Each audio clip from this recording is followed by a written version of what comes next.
General Noriega, the dictator of Panama, stands accused of making over £100 million by selling his country to the drug lords.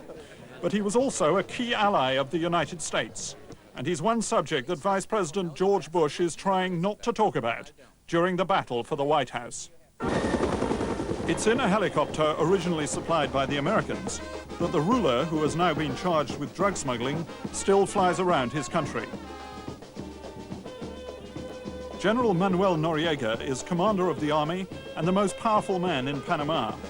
Visiting a country village, Noriega is the guest of honor, but he is just another wanted criminal in the eyes of the U.S. Attorney's Office back in Miami. He was a very smart cocaine businessman. General Noriega was for rent. He would rent out his position as head of military intelligence and the head of the military in Panama to whatever drug dealer was willing to pay the price. And he would do it for a period of time or a specific load, and once he had lived up to his lease agreement, the agreement was over and you'd have to negotiate with him again for the next particular shipment. In a presidential election where drugs are a big issue, the case of General Noriega is something the Republican frontrunner George Bush simply does not want to talk about. For the period referred to in the Miami court case is the same period in which the Reagan-Bush administration regarded Noriega as a vital ally in its secret war in Central America. Now, in a worrying development for Bush, Noriega's former right-hand man says that the general has tapes of conversations with US officials that could deeply embarrass the Republican candidate. Do you believe that people inside the Bush campaign are aware of the threat that Noriega poses for them? Of course. How do they know that? Because Noriega has mentioned to them that he has that information. That he has these tape recordings? Yes. They know that. So it's like a kind of bomb waiting to go off underneath this campaign at the moment? Yes, that's the reason why they put the Panamanian problem in one. Nobody talk of this administration about Panama. The general is a survivor. He's known as Pineapple Face because of the smallpox scars he's carried since childhood. He's a Buddhist, a multimillionaire in spite of his small army salary, and a collector of old masters. Today he's emerged as the Reagan-Bush administration's biggest headache south of Texas. In length, the Panama Canal runs some 50 miles from ocean to ocean. It takes from 8 to 10 hours to transit. On an average, about 30 to 32 ships actually move through. Panama is one of the most strategically important places in the world. 140 million tons of commercial cargo passes through the canal each year. The canal was built by the United States, and the US still runs it through the Canal Commission. The Americans have promised to hand it over to Panamanian control in the year 2000. Both directions here at the Miraflores Lock. Panama occupies the narrowest part of the land bridge between North and South America. The canal, which was completed in 1914, links the Atlantic and Pacific Oceans. At each end of it are a cluster of American military bases, home of the US Southern Command. The men who are based here guard an electronic spy center that can monitor most of Latin America, as well as the most important air base on the continent. Under the treaty, US troops must leave by the year 2000. With newfound nationalism, General Noriega says that the drug allegations are a frame-up. It is a political case, and the accusations are political. It is quite simple. They want to maintain a military presence here after the end of the treaties in 1999. Because they are interested in Panama, in his geographical position.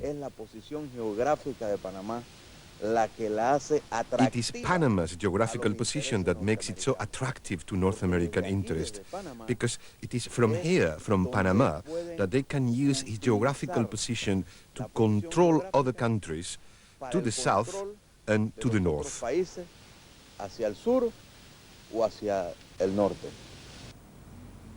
In his headquarters, Noriega keeps some strange souvenirs from his days as a military spy.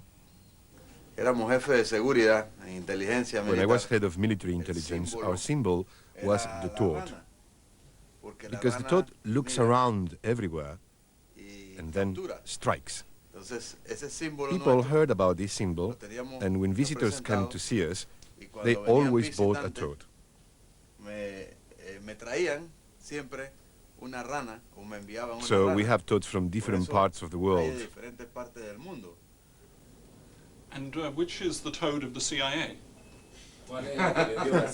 ¿Ah?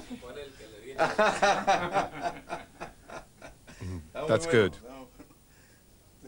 La estoy buscando, una que tiene un... It has a little crown.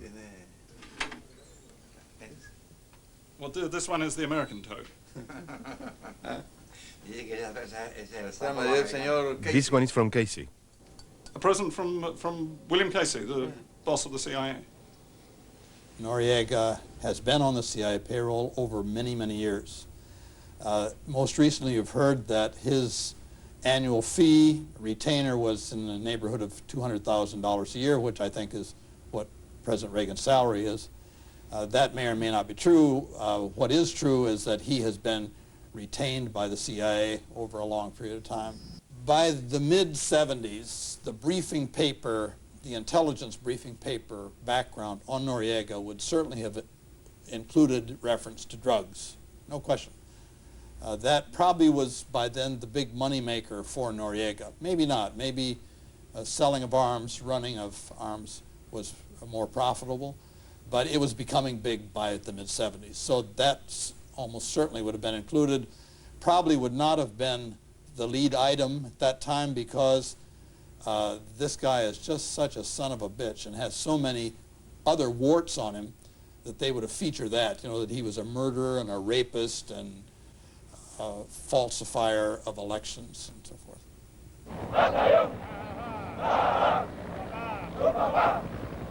In Panama, the only election that really counts is when the army colonels decide that one of them will rule the roost. In 1983, Noriega, apparently a CIA agent, took over after his predecessor had died in a mysterious plane crash.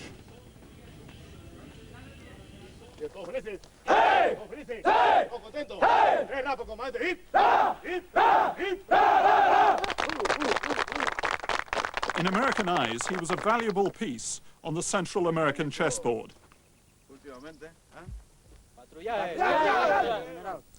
Noriega maintained contact with Fidel Castro in communist Cuba and fed information to Washington.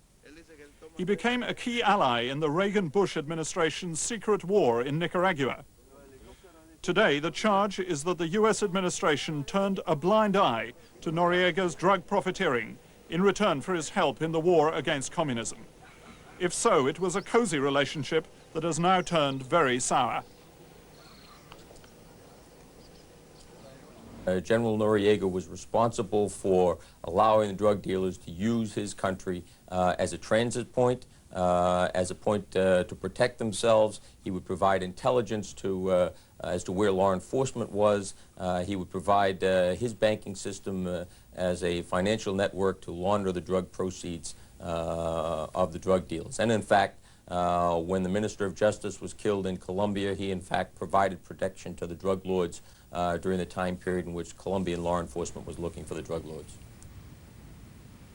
Colombian drug gangs control around 3/4 of cocaine smuggling to the United States and Europe. The leading drug barons are the so-called Medellin cartel. From their hometown, they've set up smuggling routes worldwide. According to US investigators, Panama was a transit point for cocaine shipments in the early 80s, with light aircraft flying the drugs to airstrips at Coronado and Calzada Larga. When the planes came into this little used airstrip just outside Panama City, members of the Colombian drugs gang were waiting here to unload them.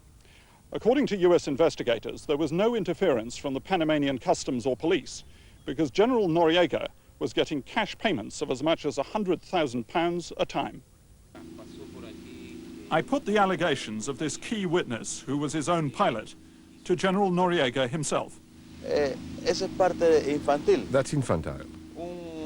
Un comandante no va a A hablar commander con- isn't going to talk to a pilot. It's Eso es totally totalmente infantile. infantil.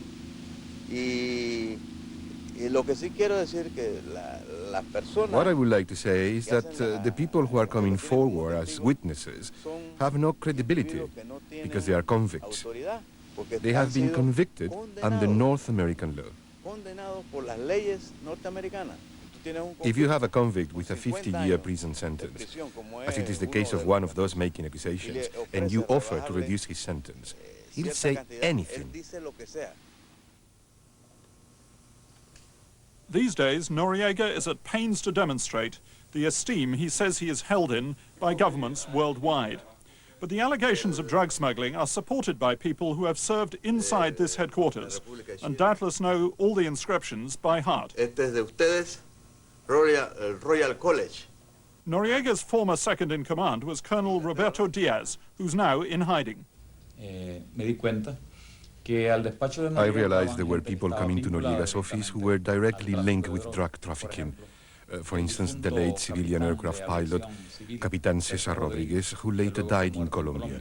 He was one of the people who came in carrying small cases, and they obviously didn't contain cards to play poker with. So I am definitely sure he was involved in drugs. Another allegation against Noriega is that he took advantage of Panama's importance as a financial center to line his pockets with drug money. In the 60s, Panama set out, with US encouragement, to become the Switzerland of Central America. New bank buildings mushroomed in a rush to take advantage of strict laws protecting the privacy of customers. But by the early 80s, it was clear that massive quantities of drug money were being laundered through Panama's banks. Miami was where most of the money was coming from. According to witness evidence, Miami Airport was the point of departure for hundreds of millions of drug dollars collected on the streets.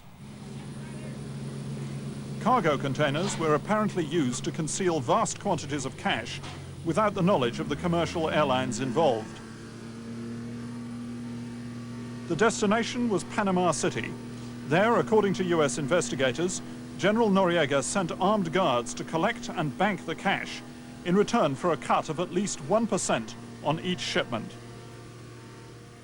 General Noriega was providing for the protection of that money when it arrived at the airport so that it wasn't logged in, that no notification was given to U.S. authorities, and that cash was then carried in huge amounts to the Panamanian banks and essentially sent to the Central Bank of Panama, and then transferred again by wire transfers to the various bank accounts in Colombia, Bolivia, Peru.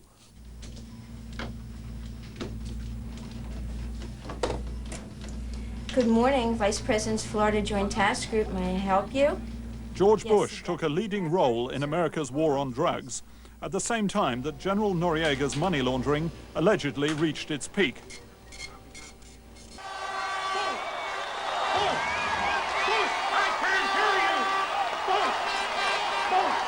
Where was George, asked the Democrats, when the evidence against Noriega began to accumulate? Why didn't he hear the reports that other White House officials have admitted hearing?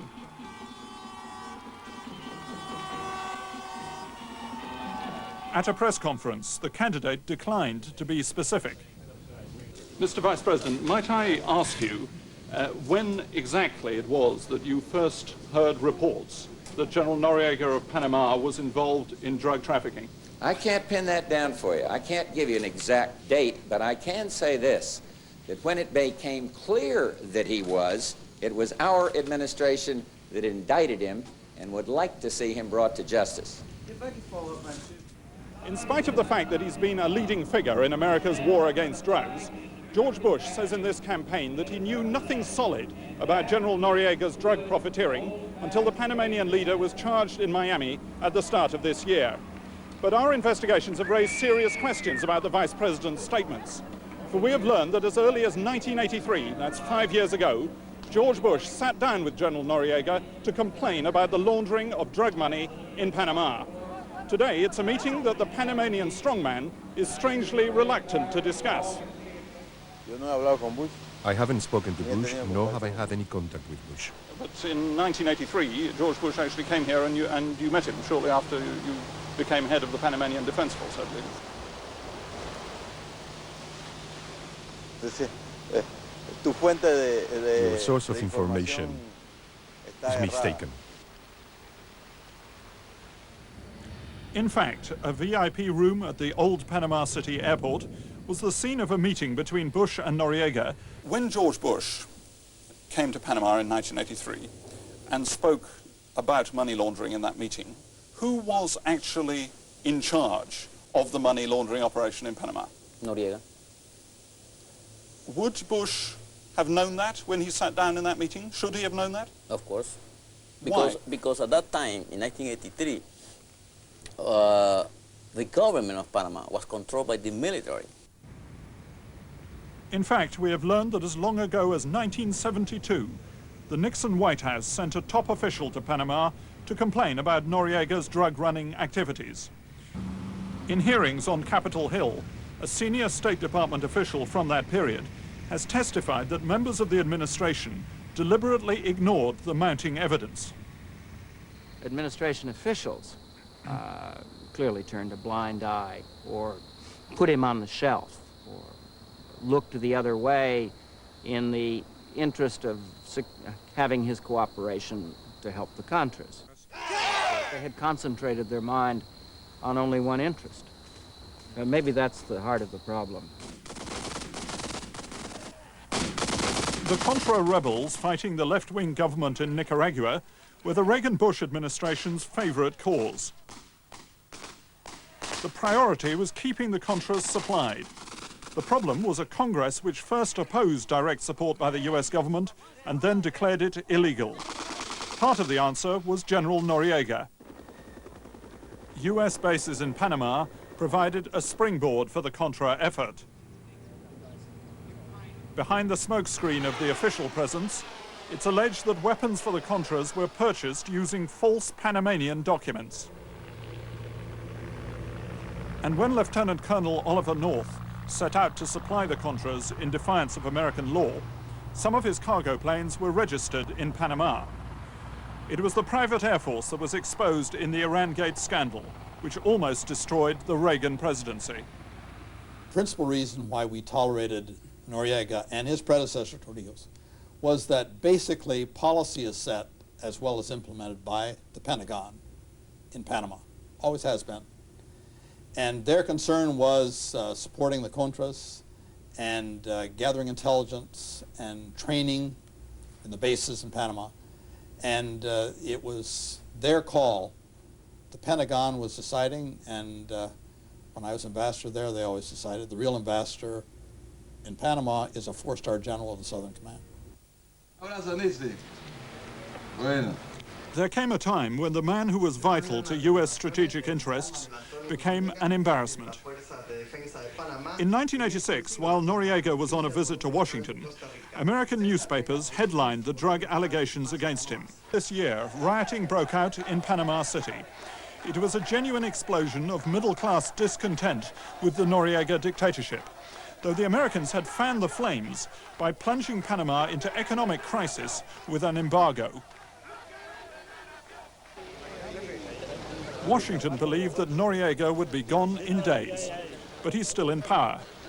He has rejected an offer to drop the drug charges in return for leaving Panama. And Jose Blandon claims that he still has a secret weapon. Recorded conversations with US officials in the Contra War, including one close to George Bush. When Noriega said in public and through his lawyer that he had this information, I believe that there are persons in this government that are very afraid of Noriega because of that. Noriega has boasted in private that he has material which could damage George Bush.